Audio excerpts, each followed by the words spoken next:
Hello everyone, my name is Krisifide and welcome back to Do Not Take This Cat Home. As you can tell, between the first episode and this episode, all of this is different. If you have been following along on Twitch, you'll know the story. Long story short, that video was recorded months ago. I'm going to do my best not to get that far behind again. So, as of today, it is November, almost Thanksgiving, 2024, the day of this recording. In fact, tomorrow is Monday of the week of Thanksgiving, so if that gives you any more context as to when this was recorded, as to when you'll finally see it, who knows? But this is part 2 of Do Not Take This Cat Home. We've skipped through the dialogue. You guys know what happened in the last episode if you've been following along. And right off the bat, we're going to say, do not take this cat home, and let's see how this ends or progresses right away. So, hope you enjoy.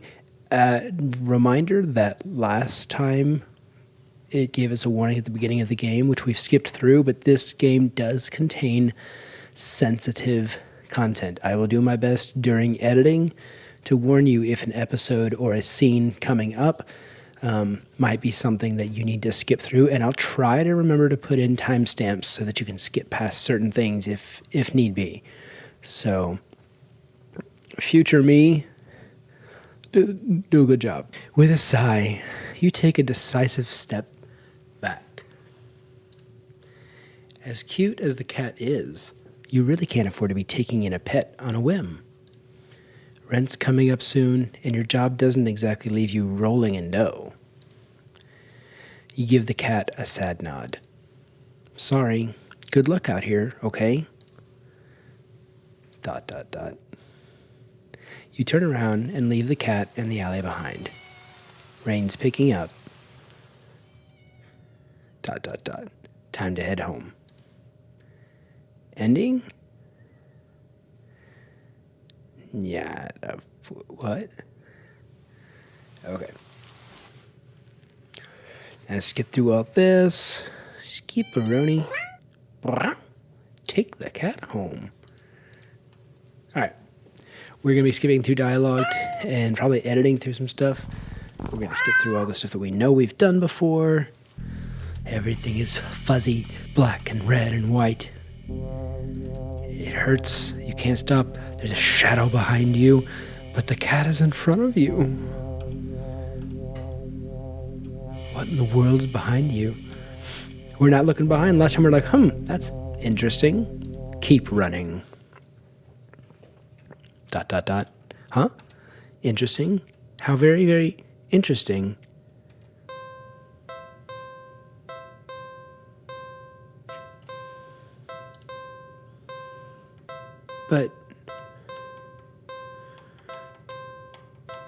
But that's the same ending as last time.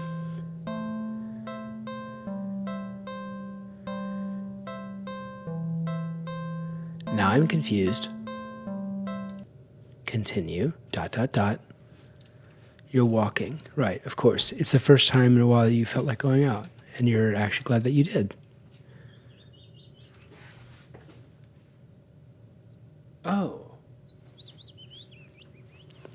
The weather is absolutely perfect today. Turn my microphone down here. That's a good sign, right? Maybe your luck is finally starting to turn around. You tentatively allow yourself to feel excited for the possibilities of where you could go or what you could do. Maybe even who you could meet. You're so deep in thought that you almost miss it. Huh? What was that? Curiosity guiding your steps, you follow the sound of the entrance of a lonely alleyway. The sunlight only just manages to reach down in between the tall buildings on each side. You timidly enter the alley and walk forward, the loose gravel and scattered debris on the ground softening your footsteps. Meow. Finally, the sound source comes into view in the warm, almost ethereal light of the alley. At the end of the alley, in a big cardboard box, is a cat. Guess that should have been obvious. Meow. It's an interesting looking cat. Plop. Okay. Whoops. Bah. Return. So, you look so familiar, right? Meow. Then again, it is a cat. Not many different ways for a standard black cat to look after all. This one sure is a cutie though. Just look. It's not glaring at you or hissing at you for getting this close like other stray cats have in the past. It's just sitting there patiently, waiting for you to do something.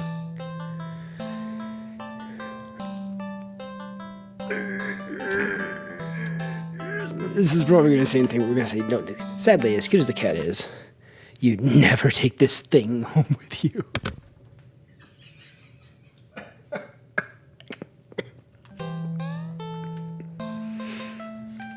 You just can't take it home with you. You're a responsible adult. Meow. You are. With rent and bills to pay for. Not to mention you need to buy food to survive too. There's no way you could care for a cat long term, right? You can barely afford this little outing on your day off. Meow. What to do?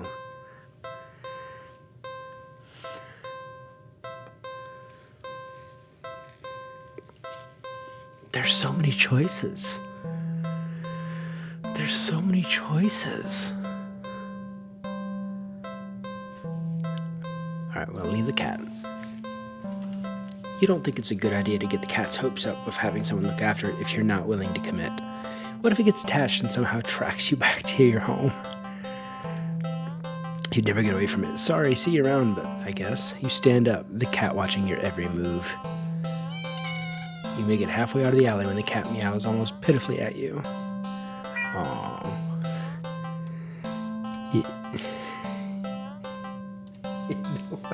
Bye-bye, cat. Nope. You need to nip this in the bud and get on with your day. It's what's best for both of you. Oh, hello. You leave the alley and continue on your way. Wait, what was I doing? In all the excitement of dealing with your furry dilemma, you'd forgotten that you still hadn't decided on what you were going to do for your day off.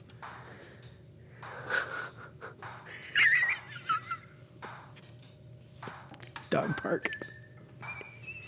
You decide to take a stroll at a park or something. The only one within walking distance is the nearby dog park. You think it'll make you feel better. First, you get to see a cute cat today. Now you get to see a cute dog. Several of them, in fact. The park is bustling with owners and their canine companions, playing frisbee, fetch, running, jumping, even napping. Such cuties, whatever. Like you'd want anything to do with those mangy mutts. Get out of my head, cat. What's wrong? You didn't think that?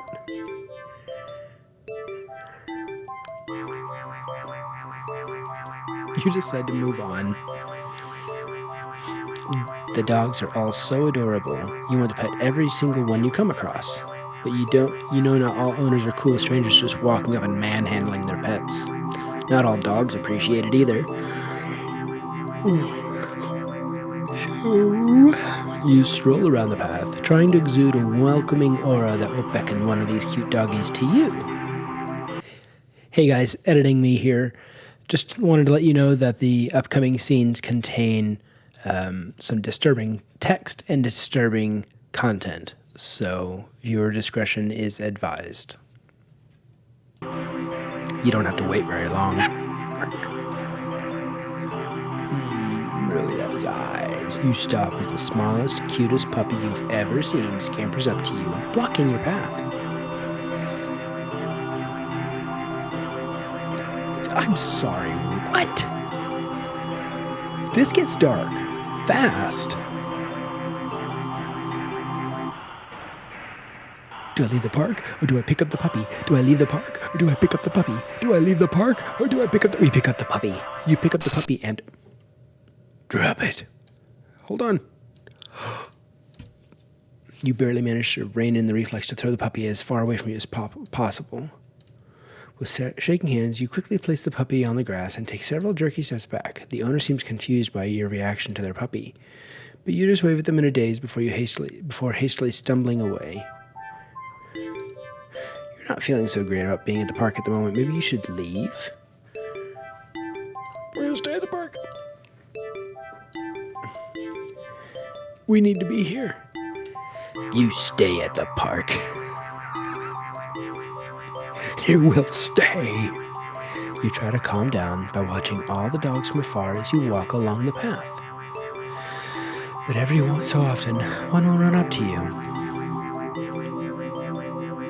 And when they do, they look wrong. Their owners don't seem to notice. You find a bench and sit down for a quick break, closing your eyes. Maybe this wasn't the best idea after all. Maybe you should have stayed with me instead. Hello? You're broken out of your thoughts when something lands gently on your lap. You look down and see a frisbee on your thighs. Hey, sorry about that. Can you throw that back? You look up to see an owner waving at you in the distance. But more importantly, bark, bark, bark. Oh, jeez. Oh, okay, you're cute. You scared me. A series of excited barks jerks your gaze forward and you see a large dog sprinting towards you.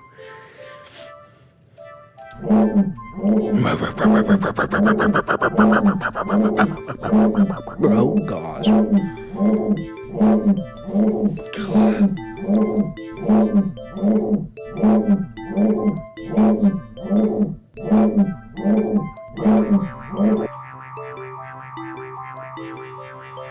Okay. A series of excited barks jerks your gaze forward and you see a large dog sprinting towards you. Hey, hurry and throw it back. Throw. You throw the frisbee and the dog runs in the opposite direction, jumping and catching it right out of the air. Impressive. The dog and the owner walk up to you. Thanks for that. You can pet him if you want. Doggy. The dog looks up at you, eager for his reward of pets and pats for catching the frisbee. Should I... Leave, pet dog. Leave. Really? Are you sure? I'm warning you. Do not touch that mutt, or you will regret it. But the dog. Hello? Something just said something. You reach out your hand.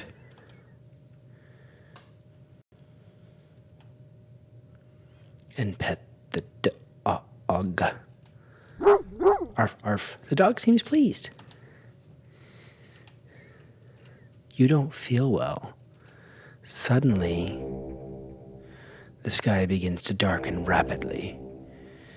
You look up along with all the pet owners to see that the sun has been eclipsed by the moon in the blink of an eye. You vaguely remember that you should never look directly at an eclipse, but for some reason, you don't look away. Roar. A loud, piercing yowl fills the air, shaking the ground beneath you. You instinctively move to lift your hands in order to shield your ears, but the hand that had been cautiously pressed upon the dog's head comes away with some resistance. Resistance like sticky slime, almost cementing your hand to the dog. The slime stretches with your movement. The dog's head stretches with the two as the canine begins to just melt. It melts and melts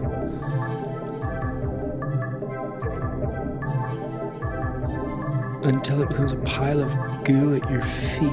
We're not gonna continue this series. This is you dazedly look around for the dog's owner, only to find an empty pile of familiar clothes where they once stood.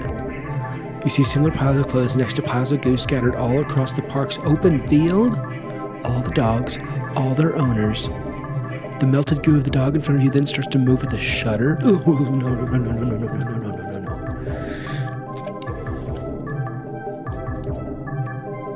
It slithers across the grass toward the field in the center of the park, all the other piles of goo following after it.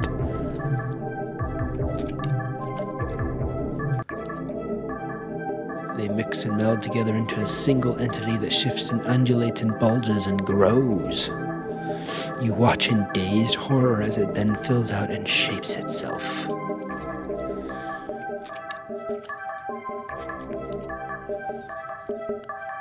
Into a behemoth of a dog, snarling and frothing at the mouth, red eyes frantic and searching.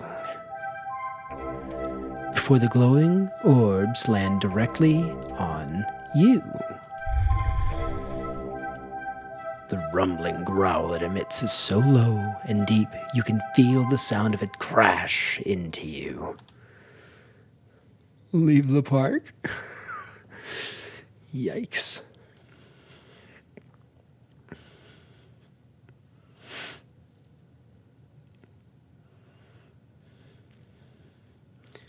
I can't decide if this is going to be a series or not because it's... No. You had your chance. Better start running.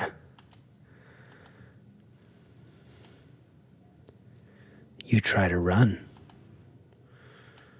But you're not fast enough. The behemoth barely takes a few leaps before it's already towering over you. Oh!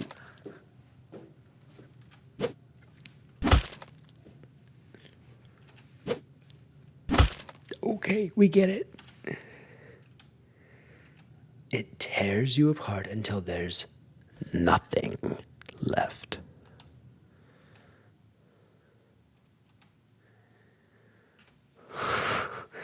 Ending 21. Moral of that story is don't be a dog person, people. Yikes. Ugh. Okay, everybody, that was part 2 of Do Not Take This Cat Home. We're gonna try to continue this as a series, but this is long enough that this is gonna be episode 2. I thought I was gonna have to do a bunch of multiple storylines. I didn't know that choosing to leave would branch off into this terrifying adventure. So, if you are captivated by what you see and want to see more, don't forget to subscribe as we continue on our not so merry way in this game. And if you like this video, please leave a thumbs up. If you didn't like the video, click the dislike button so the algorithm knows not to show you more of this content. Either way, it's engagement for me, but that way you are not being treated with videos that you don't enjoy. And comment down below. Let me know, are you a cat person or are you a dog person? After watching this video, are you still a cat person? Are you no longer a dog person? Let me know what you think. And I will see you in the next video. Bye-bye.